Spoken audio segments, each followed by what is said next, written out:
Islam barachuuf xiqqaa guddaa keenya. Bismillaahi jennee maqaa rabbiitiini qophii jalqabannee gargaarsa isaatiini. Yaa Rabbi yaa Allah nu sitti hirkanne gargaarsaan keetiin kunoorra deebine gargaarsaan keetiin kunoorra deebine. Alhamdulillahi faaruu Rabbii keenya nuuraa waynumtuu hangaa jiru teenya gammannee gammadaa yaabooleewwan keenya diin Islaam barachuuf xiqqaa guddaan keenya diin Islaam barachuuf xiqqaa guddaan keenya.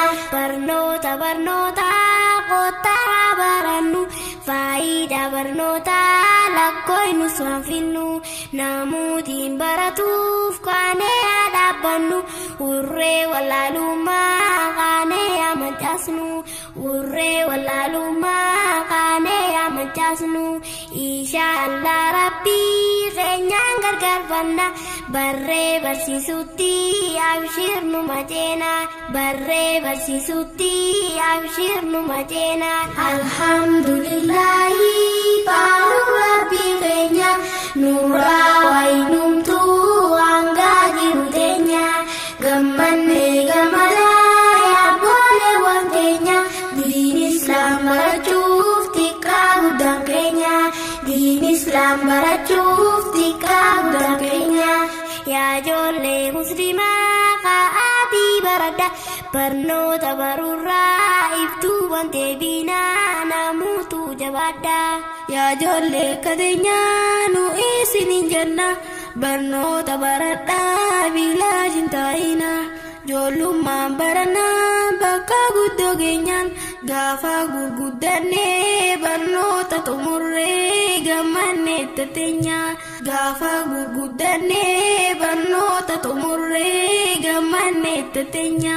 Alhamdulillahi faaruu Rabbii keenya nuuraa waynumtuu hangaa jiru teenya gammannee gammadaa yaabooleewwan keenya diin Islaam barachuuf xiqqaa guddaan keenya diin Islaam barachuuf xiqqaa guddaan keenya.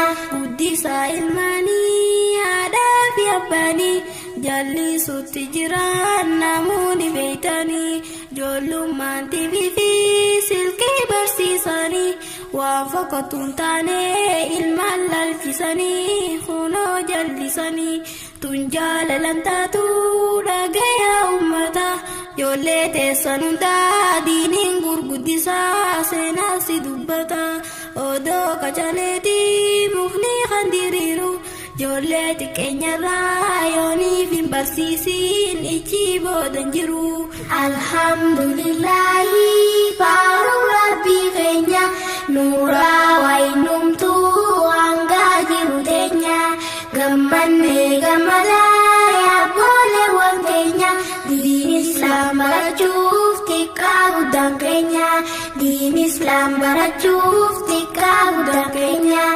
Ilmaan xiqqeenyarraa barnoota barsiisa yooniif hin barsiisne qixaata rabbiirraa eessaatu si basa.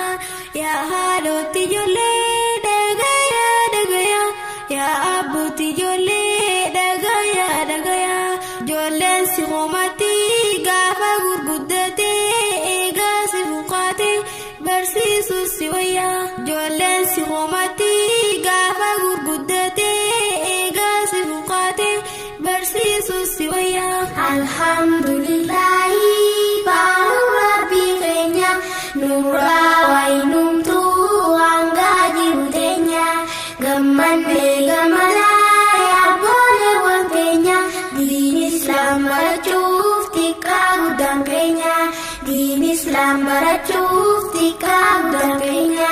Xumuranne qophii teenya yaa ummata ergaa teenya tanaa Rabbiin haa fayyadu ilmaan muslimtoota dhaamsa xiqqaa kanaa akka nurraan dhiifne adaraa isiin iddaammanne fuuldura bal'inaa deebinee wal garra haddii Rabbi qabnaa rahmaaniin nuuf jira Assalamualaikum.